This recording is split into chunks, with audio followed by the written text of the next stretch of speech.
Good afternoon and आपका नाम दोस्त? सर मेरा नाम धीरज कुमार सिंह है। धीरज जी, ये बताएं आपकी हॉबीज़ क्या हैं? सर मेरी हॉबी क्रिकेट खेलना और फूड कुकिंग करना है और गाने सुनना और फूड कुकिंग। किसके गाने बहुत सुनते हैं आप? सर अरिजीत सिंह के। और स्पोर्ट्स में कौन सा गेम? Cricket sir. क्रिकेट के बारे में क्या जवाब देंगे आप, बताइए आजकल क्या चल रहा है क्रिकेट में? सर अभी कल ही इंडिया और ऑस्ट्रेलिया का मैच हुआ था, पेटीएम सीरीज, तो इंडिया जीत गया था। ये तो हो गया इंडिया का मैच, हमें तो मालूम ही है। जी। दुनिया में क्या चल रहा है क्रिकेट में लेकर इस वक्त? क्या चल रहा है इस वक्त क्रिकेट में? सर अभी तो मतलब मैचेस के बारे में पता है कि मैच हो रहे हैं करंट में, और अभी इतना अपडेट तो नहीं फिलहाल अभी। आईसीसी टेस्ट वर्ल्ड कप, इसके बारे में? वो सर 2021 से चालू होगा, 2 साल तो नहीं हुआ? सॉरी सर, 2019 से चालू हो गया, 2021 तक इसका फाइनल जो विनर होगा वो पता चल जाएगा, जिसमें डे नाइट मैच भी हो रहा है। फॉर्मेशन क्या है इसका? इसका सर कैसे पॉइंट देते हो? जीतने के लिए इसमें किस टीम को कैसे पॉइंट मिलते हैं? मतलब जो टीम अगर मैच जीती तो उसको 3 पॉइंट मिलते हैं, ड्रॉ होने पे 1 पॉइंट मिलते हैं इक्वली, और debts all, you are very wrong. ऐसा इस तरह से नहीं है, इसको दोबारा से देखिएगा किस तरह से पॉइंट मिलते हैं। सॉरी सर, मैं अपडेट कर रहा हूँ। अपडेट करिए अपने आप को। आपकी एजुकेशनल क्वालिफिकेशन क्या है? सर मैंने BCom with computer application complete किया है कौन से ईयर में? 2014 से। तब से अब तक क्या कर रहे हो? सर उसके बाद मैं जॉब किया था 2016 तक रिलायंस में एज एन ऑफिस असिस्टेंट। फिर मैं मुखर्जी नगर दिल्ली आ गया बैंक की कोचिंग करने। उसके बाद से फिर मैं बैंक एग्ज़ाम दे रहा था, और अभी मैं as a content writer work भी कर रहा हूँ और अपने एग्ज़ाम भी दे रहा हूँ। फिर भी 2014 से 2020 6 ईयर्स काफ़ी होते हैं एक कैरियर के का चुनाव करने में और उस दिशा में आगे बढ़ने में, तो आपको लगता नहीं कि कुछ लेट हो गए? नहीं सर, क्योंकि पहले फैमिली रिस्पॉन्सिबिलिटी थी, तो साथ में जॉब भी था और एग्ज़ाम भी अपना दे रहा था, तो दोनों चल रहा है साथ में, मतलब एक पे फोकस कंटिन्यू नहीं था, तो थोड़ा लेट हो गया है, बट आई होप मैं कर लूँगा। तो ये बताओ, ये रेपो रेट क्या होता है? रेपो रेट जैसे किसी बैंक के पास कैश की कमी हो गई तो आरबीआई से लेता है, तो कुछ इंटरेस्ट पे आरबीआई उसको देती है, वो रेपो रेट कहलाता है। कितना है रेट? 5.25। और रिवर्स रेपो रेट क्या होता है? सर जस्ट अपोजिट होता है, जैसे आरबीआई के पास कैश चाहिए तो वो बैंकों से लेता है, तो वो उसको देती हैं, तो वो रिवर्स रेपो। नहीं, आरबीआई को कैश चाहिए होता तब बैंक से लेता है, कि बैंक के पास ज़्यादा कैश होता है तो आरबीआई के पास रखते हैं? मतलब सर वो मार्केट में अपना बैलेंस बनाने के लिए, ऐसा नहीं कि आरबीआई के पास कैश की कमी पड़ रही है, लेकिन और बैंकों में अगर कैश ज़्यादा है तो फिर वो लोन रिस्क पे दे रहे हैं, क्या कर रहे हैं, ये सारा कंट्रोल करने के लिए आरबीआई फिर उनसे पैसे लेती है, तो उसको रिवर्स रेपो। क्या बताया आपने? कंट्रोल करने के लिए रेपो रेट है? रेपो रेट सर मतलब अगर जैसे आरबीआई के पास पैसे की कमी तो पड़ती नहीं है, तो दूसरे बैंकों का कैश फ्लो मैनेज करने के लिए वो उनसे पैसे लेती है। बैंक के पास सरप्लस फंड होगा तब वो रिवर्स करेगा आरबीआई को। जी, मतलब कैश अगर ज़्यादा अपना कैश को जब आइडल कैश है तो वापस करेगा वहाँ रखने के। क्लैरिटी की जरूरत है। तो दोनों में से कौन सा ज़्यादा होता है? सर रिवर्स रेपो रेट कम होता है और रेपो रेट ज़्यादा। इसका क्या कारण है? क्योंकि सर आरबीआई पैसे दे रहा है तो वो फिर कम इंटरेस्ट पे लेता है, और जब वो पैसे देता है तो बैंकों से ज़्यादा लेता है, ताकि आरबीआई उनसे एक्स्ट्रा इनकम करे। आरटीजीएस और एनईएफटी का पूरा नाम बताओ। सर एनईएफटी का national electronic payment transfer fund transfer है, और आरटीजीएस का रियल टाइम ग्रॉस सेटलमेंट। दोनों में है क्या फ़र्क? दोनों में फ़र्क क्या है? फ़र्क ये है सर कैश लिमिट का, आरटीजीएस में कोई लिमिट नहीं है और मिनिमम 2 लाख से नीचे ट्रांजैक्शन नहीं कर सकते। एनईएफटी में मिनिमम मतलब 2 लाख से ऊपर नहीं करते हैं, मैक्सिमम है 2 लाख, तो ये है। और कुछ टाइम की भी कुछ है कि? हाँ सर, मतलब एनईएफटी 24/7 में हो जाता है, और मतलब एक दिन में हो जाता है लगभग, और आरटीजीएस उससे ज़्यादा जल्दी होता है। मतलब सर क्लियर बताइए। मतलब सर 24 आवर में 48 स्लॉट होते हैं, पहले कम थे अब बढ़ गए हैं, तो 24 आवर में 48 स्लॉट्स हैं, तो लगभग हाफ एन आवर में आरटीजीएस क्लियर हो जाता है। RTGS is real time gross settlement. Yes sir. Real time का मतलब क्या हुआ? रियल टाइम मतलब सर जस्ट तुरंत, मतलब लेकिन सर ऐसा नहीं है कि हमेशा पेमेंट जस्ट हो जाए, तो एक उसका एक टाइम स्लॉट सेट किया गया है, तो 24 आवर में 48 स्लॉट्स हैं आरटीजीएस के, तो उसके अकॉर्डिंग वो एक एवरेज मैं बता रहा हूँ कि 30 मिनट में हो जाता है। एनईएफटी में सर पूरा एक दिन लगता है, 24 आवर। हाँ मैक्सिमम। आपने बीकॉम विद कंप्यूटर एप्लीकेशन किया, जी सर। तो अब आप बैंकिंग की तरफ आना चाहते हैं, जी अपना कैरियर बैंकिंग में बनाना चाह रहे हैं। Yes sir. कितनी तरह के बैंक होते हैं? सर जैसे प्राइवेट बैंक है, कमर्शियल बैंक, कॉमर्शियल बैंक है, नेशनलाइज बैंक अपने उसी में nationalized भी उसी तो में हो गया। commercial तो हो मतलब गए। इसका सर काफ़ी जैसे स्मॉल फाइनेंस बैंक है तो इसकी कैटेगरी। नहीं नहीं, मोटी मोटी बात बताओ, कितनी तरह के बैंक? क्वेश्चन सुनो, जी सोचो, जी फिर बताओ। सर दो ही होते हैं, एक नेशनलाइज एक प्राइवेट सेक्टर बैंक। आपने ठीक है, नेशनलाइज जी प्राइवेट सेक्टर, फॉरेन बैंक नहीं होते?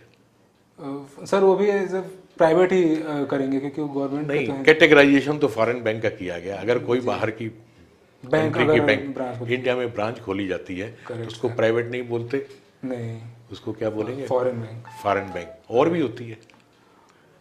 सर फिर स्मॉल फाइनेंस बैंक है, पेमेंट बैंक है, तो आरआरबीज के बारे में क्या विचार है? रीजनल रूरल बैंक, वो मतलब ग्रामीण क्षेत्र में बैंकों का चल पाए इसलिए एक बैंक खोलते हैं उनको। आरआरबी को कौन कौन शेयर करते हैं उसकी कैपिटल में? सर नेशनलाइज बैंक होता है एक, जो उसका Sponsored bank। स्पॉन्सर बैंक होता है, और आरबीआई होता है, sorry RBI central government, central government होती है और स्टेट गवर्नमेंट होती है, गवर्नमेंट होती है। जिसमें आपने प्रायोरिटी सेक्टर एडवांसेस के बारे में जानते हैं? हाँ सर, मतलब इसके परसेंटेज सुने हैं कि अभी नहीं, होता क्या priority sector? Priority sector lending sir मतलब वो लोन ग्रांट करते हैं। लोन ग्रांट करते हैं, जी, और डिटेल में ट्रेड सर- के लिए भी देते हैं, पर्सनल के भी देते हैं, कार लोन देते हैं। प्रायोरिटी सेक्टर में आता मैं क्या क्या? प्रायोरिटी सेक्टर में क्या क्या आता है? मतलब सर उसमें पहले जो मीडियम जो आम आदमी है पहले उसके लिए देखते हैं। प्रायोरिटी सेक्टर में जी अच्छा, हम बोलते हैं कैटेगरी, आप बताएंगे प्रायोरिटी सेक्टर में है का नहीं। ठीक एग्रीकल्चर एडवांस प्रायोरिटी सेक्टर में है। है। फॉरेन एक्सचेंज का एक्सपोर्ट एडवांस प्रायोरिटी सेक्टर में है। इसके बारे में कंफर्म नहीं हूँ सर मैं। नहीं पता, नहीं। ये प्रायोरिटी सेक्टर है। Okay sir. अच्छा, ये फाइनेंशियल इंक्लूजन क्या होता है? सर जैसे जो गरीब तबके के लोग हैं उनके लिए उनकी कोई सेविंग होती नहीं है ज़्यादा, तो उनके लिए योजना लेके आते हैं, जैसे कि जनधन। इसकी डेफिनेशन क्या है फाइनेंशियल इंक्लूजन की? सर गवर्नमेंट स्कीम लेके आती है जो गरीब। राउंड अबाउट नहीं, साफ साफ to the point. Sir exact definition तो नहीं बता पाऊंगा। डिपॉजिट्स, जी ये बैंक का एक काम है और लोन देना भी बैंक का काम है। जी दोनों, डिपॉजिट लेती है और लोन देती लोन है। देती है। क्रेडिट डिपॉजिट रेशियो के बारे में सुना है? नहीं सर, नहीं सुना? नहीं आइडिया नहीं। अच्छा, नहीं आइडिया। जी ओके ओके, CD रेशियो बोलते हैं उसको, क्रेडिट डिपॉजिट रेशियो। ठीक है। खैर, जब नहीं पता तो नहीं पता। अकाउंट कितनी तरह के होते हैं? सर दो होते हैं, टर्म डिपॉजिट और एक टाइम डिपॉजिट। टर्म मैंने डिपॉजिट मैंने डिपॉजिट नहीं पूछा। डिपॉजिट और टाइम डिपॉजिट में कोई फर्क है? नहीं, मैंने ये पूछा क्या है, मैंने कहा अकाउंट कितनी तरह के होते हैं। Saving account, current account sir, दो टाइप होते अच्छा हैं। जी सेविंग और करंट को मिला के क्या बोलते हैं? सेविंग नया टर्म है ये, सेविंग नया, बहुत नया भी नहीं है, पुराना है। ये टर्म डिपॉजिट में ही आएगा सर। टर्म डिपॉजिट तो टाइम डिपॉजिट हो गया। ओके। एक डिमांड डिपॉजिट, एक टाइम डिपॉजिट। मैंने पूछा है हाँ कि आपने सेविंग और करंट बताए, मैंने कहा इनका कंबाइंड करके बताओ। डिमांड डिपॉजिट में तो सर यही आता है, सेविंग करेंट। कासा बोलते हैं इसको, सॉल्ट सर, करेंट अकाउंट से saving account. CASA। Right sir. CASA, saving और करंट, ठीक है ये डिमांड डिपॉजिट है। ठीक है। इसको प्रेफरेंस क्यों दिया जाता है? क्योंकि सर सबसे पहले तो कस्टमर अपना current account, saving account open करेगा तभी वो RD और FD वगैरह करेगा। No, CASA cost of fund इसमें कम है। करंट अकाउंट में इंटरेस्ट देते नहीं, सेविंग बैंक में नॉमिनल देते हैं, और टाइम डिपॉजिट में ज़्यादा देते हैं। ज़्यादा देते हैं। इसलिए bank give preference to CASA. और higher CASA ratio indicates greater efficiency of bank. Sir आप पूछेंगे। बट इन्होंने आपसे बात हुई कि CASA is advantageous to bank, इसके नेगेटिव क्या है? सर नेगेटिव में अगर बस कासा पे बैंक फोकस करेगा तो फिर उसकी इनकम होगी नहीं, तो फिर एम्प्लॉय का सैलरी और जो उनके बाकी के एक्सपेंसेस हैं वो कासा handle से करना है। इनकम का तो कोई बैंक एक्सपेंडिचर ही है, इनकम तो है नहीं। हाँ मतलब इसलिए बाकी सारी चीज़ें करना पड़ता है उसको, जैसे लोन वगैरह का। सेविंग बैंक में क्या इंटरेस्ट दे रही है बैंक? कौन सा सर? सेविंग बैंक में बैंक क्या इंटरेस्ट देती है? सर 4% है नहीं, सेविंग अकाउंट में, चेंज हो गया। और 3.5 भी 3.5 है। कोई बैंक जी। Like CASA, Kotak bank, private bank दे गिव 6%। और इक्विटीज स्मॉल फाइनेंस बैंक वो भी 7% के अप्रॉक्स देती है। एग्रीकल्चर फाइनेंस, ये जो प्रायोरिटी सेक्टर के एडवांस है, जी because you are student of commerce and you are pursuing your career in bank, yes sir. तो ये बड़ी मोटी सी बात है। प्रायोरिटी सेक्टर का टोटल लोन में कितना परसेंटेज होना चाहिए? सर बिल्कुल करेक्ट याद नहीं है, शायद 32 से 40% था जब मैं लास्ट पढ़ा था। ठीक है, इट इज़ 40%। उसमें भी जब मैं लास्ट पढ़ा था। ठीक है, इट इज़ 40%। उसमें भी जी एक कैटेगराइजेशन और है, एग्रीकल्चर सेक्टर को उसका एक सर्टेन परसेंटेज हो जाना चाहिए। जी एक कैटेगराइजेशन और है, एग्रीकल्चर सेक्टर को सर भी रिकॉल नहीं हो पा रहा। उसका एक सर्टेन परसेंटेज हो जाना चाहिए। एग्रीकल्चर सेक्टर को नहीं सर अभी रिकॉल नहीं हो पा रहा है। अच्छा, आप खाना बड़ा अच्छा बना लेते हैं, आप बता रहे थे। हाँ सर छोटा मोटा। जी सर। इस समय सबसे बड़ा नाम कौन सा है खाने बनाने वाले में? सबसे बड़ा नाम खान डिस्का मतलब कि या फिर नहीं, पर्सन जो Person. क्या बोलते हैं, शेफ बोलते हैं, क्या बोलते मुकेश खन्ना जो शेफ है, मुकेश खन्ना। हैं? उसका नाम सबसे ज़्यादा। हाँ मतलब मैं तो यही जानता हूँ। अच्छा, जब एक आप सिप्रा खन्ना भी है। अच्छा, जब आपकी ये हॉबी है तो होटल मैनेजमेंट सर नहीं कुछ सोचा कभी? कुछ हॉबी सर कैरियर में डेवलप नहीं हो पाती है। अच्छा वो हॉबी रहे तो। हॉबी इसके अलावा, खाने के अलावा? और सर थोड़ा बहुत घूम लेता हूँ जैसे। अच्छा, सुबह आप अखबार मंगाते हैं? हाँ सर अखबार मतलब मैं ऑनलाइन पढ़ता हूँ PDF में बट पढ़ता हूँ, ऑनलाइन पढ़ते हैं? क्योंकि सर प्रिपरेशन करना पड़ता है तो एडिटोरियल वगैरह बैंक। सब्सक्राइब नहीं करते कोई अखबार? जी सर। सब्सक्राइब नहीं करते? नहीं सर। तो कौन सी खबरें पे सबसे बड़ा फोकस रहता है आपका? सर जैसे जो गवर्नमेंट कुछ नई स्कीम लॉन्च की है उसके बारे में, और फिर या फिर जो पॉजिटिव न्यूज़ है, जैसे जो ज़्यादा ये एग्ज़ाम में इसी बेस पे आता है तो एडिटोरियल ही प्रेफर करता हूँ, तो बस वही पढ़ता हूँ मैं। एडिटोरियल किसका पढ़ते हैं? The Indian express sir. Indian express का कौन है उसके, कोई बताएंगे नाम कुछ? इंडियन एक्सप्रेस का सॉरी सर वो भी याद नहीं है अभी। सिर्फ एडिटोरियल पढ़ते हैं या कॉलम जो बनाते हैं वो भी पढ़ते हैं?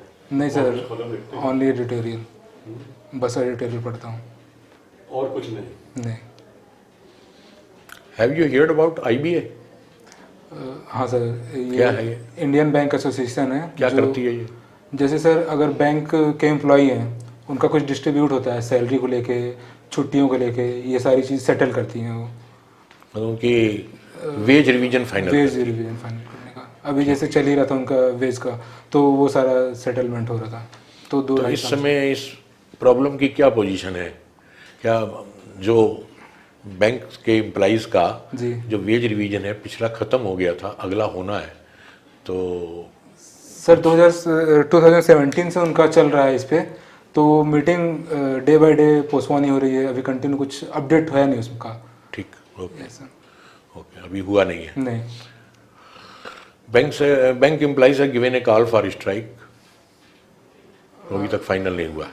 एनीवे अभी आर्मी में जी कुछ चेंजेस किए हैं मोदी गवर्नमेंट ने। हाँ सर क्या उसमें है? जैसे कि अभी जो हेड होते थे वो एयरफोर्स के और डिफेंस के, ये तीन जो अपने सेक्टर तीन थे, तीन के सुप्रीम होते थे कि अब वो सबके सुप्रीम मिला के एक को बनाया है। क्या है उसका डेजिग्नेशन, क्या है? उनका डेजिग्नेशन सर परफेक्ट याद नहीं है, मतलब अभी करंट में वो बने हैं जो पहले थे इनके विपिन रावत, वो बने हैं। कितने साल के लिए बनाया, कितनी उनकी वो है टर्म? टर्म सर अपडेट नहीं है, उस वो भी रिकॉल नहीं है, याद नहीं। क्योंकि सब नए टॉपिक है ना जी। CDS बाकी जो सीनियर हैं इनसे? ये सबसे सीनियर है सर, इसमें सेना वाले में जितने हैं। उनकी जगह कौन बने अब? विपिन रावत की जगह ध्यान नहीं है सर। आप गाने सुनने के शौकीन हैं, थोड़ा बहुत म्यूजिक का भी? हाँ सर। म्यूजिक, क्योंकि गाने सुनने वाले को म्यूजिक की नॉलेज होती है। जी। कुछ रागों की पता है? कौन से राग, एक दो राग के नाम बता दो। अभी सर मैं करंट की सुनता हूँ सॉन्ग तो। नहीं, मैं राग के बाद, म्यूजिक में जो राग होते हैं ना। जी। अच्छा, अभी करंट में भी? करंट या उसके नहीं, जो भी राग तो परमानेंट होते हैं। हाँ। पता नहीं, वो नहीं मानना। नहीं है कि म्यूजिक म्यूजिक, सर हम लोग रिमिक्स सॉन्ग सुनते हैं तो राग का आइडिया। कोई बात नहीं। तो पुराने जो सिंगर थे हमारे जमाने के, जी, हमारे जमाने, इनके जमाने के कोई पुराने दो के नाम ले लो। किशोर कुमार, मुकेश। ठीक है। एक हेक्टेयर की साइज क्या होती है? एक हेक्टेयर बराबर एकड़ में सर, या फिर है? एकड़ में बताना है? नहीं, मीटर में। मीटर में? कितने मीटर लंबा, कितने मीटर चौड़ा?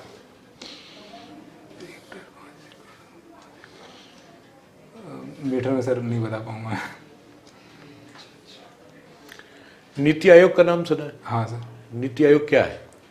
सर पहले प्लानिंग का मिशन था, गुड। तो उसी को नीति आयोग में। इसको कौन चेयर करता है? इसको सर प्रधानमंत्री करते हैं लीड। ठीक है, हो गया। Okay, thank you very much, wish you all the best. Thank you sir. Mister Dheeraj का जो परफॉर्मेंस है वो अबव एवरेज है। काफ़ी चीज़ें उनकी काफ़ी अच्छी तरह से जवाब देने का तरीका है, कई चीज़ों उनको जानकारी में भी है। फिर भी एक जनरल अवेयरनेस और बैंकिंग के क्षेत्र में उनको थोड़ा सा और इम्प्रूवमेंट करने की ज़रूरत है, तो और अच्छा उनका परफॉर्मेंस हो जाएगा। अदरवाइज़ तो थोड़ा एवरेज से बेहतर है। मिस्टर धीरज कुमार ने काफ़ी कॉन्फिडेंस के साथ अपने रिप्लाई दिए हैं, क्योंकि ये अपना करियर बैंक में परसू करना चाह रहे हैं। तो इनको हम सलाह देंगे कि आप अपनी बैंकिंग के बारे में अपनी अवेयरनेस को थोड़ा सा बढ़ाएं, क्योंकि ये BCom के स्टूडेंट रहे हैं और बैंकिंग और कॉमर्स का बहुत साथ रहता है, और ये बैंकिंग में आना चाहते हैं। तो थोड़ा सा अपने डेली न्यूज़पेपर में और बैंक की नॉलेज को थोड़ा सा बढ़ाने की आवश्यकता है। लेकिन ओवरऑल काफ़ी अच्छा इन्होंने इंटरव्यू को फेस किया है। धीरज कॉन्फिडेंट हैं, किसी सवाल में बेकार उलझने की कोशिश नहीं की। जिसके बारे में नहीं मालूम, he very confidently said I don't know, that's good, बहुत अच्छी बात है।